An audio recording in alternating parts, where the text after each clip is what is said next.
It's an early one this morning, it's still dark outside. It's horrid. So what I thought I would do is talk about the dark art, that is contracting versus working agreements, a question that I was posed at Agile London last week when John Spruce and I did our top and tail on how to start strong as an Agile coach and how to finish strong as an Agile coach. But more on that in a second. So contracting versus team working agreements. And whilst there are similarities, they are different things with one caveat, which I'll save to the end.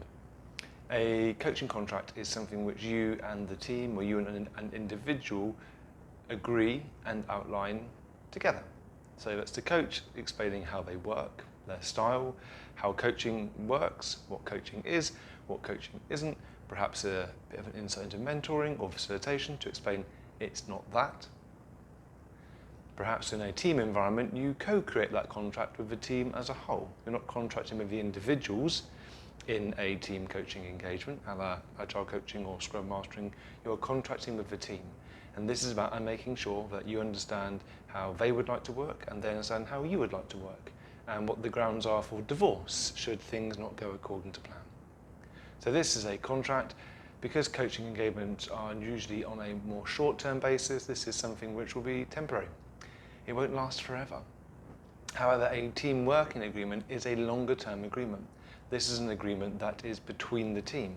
This is talking about their purpose, their identity, their values, their ways of working.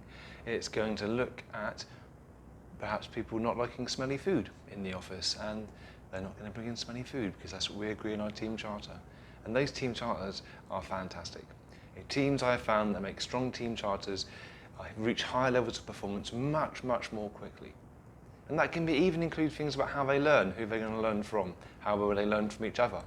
Now, as a coach, team coach, Agile coach, Scrum Master, you will work with a team perhaps to create that working agreement. Perhaps you'll do a diagnostic. There's a great one called the Team 360 diagnostic, where you get feedback from within the team and outside of the team, and then together you effectively figure out what areas of that working agreement, how the team work, the team want to focus on, and you coach them through that. But that isn't the contract. So if the contract is between you and the team, or you and individuals, outlines the ways of working, aligns expectations, perhaps talks about ethics, talks about what coaching is or isn't, and you have to do that as a coach, team coach or Scrum Master, I would say. But the working agreement is something between the team, which you may facilitate, which you may be involved in, just to remind people this is how I want to work, and this is how you can expect me to behave, and this is my role in what we're going to be creating. But that team working agreement is for the team. The team will be around longer than you will be. So that working agreement should live on. Now the caveat, and this is a reasonably big caveat. If you're a Scrum Master, let's say, or an Agile coach, and you are part of a team, you are contributing towards the creation of the thing that they are doing, you are part of the ways of working, you are learning with them and you are growing, and coaching is just a role that you're doing as part of that engagement with that team, then I would say maybe you should be part of that working agreement. And contracting is going to be very different because it's just a role that you play rather than your specific job with that team. So if you are part of a team, if coaching and team coaching is just something that you're doing as part of it, then sure, you're probably going to be part of that working agreement and you're going to contribute towards it. I hope that's helped clarify some of it. We're almost at 4 minutes, so I'm going to be quiet. Apart from say, please do come along to my event today, which is the something of something. Who knows, look when this post was posted.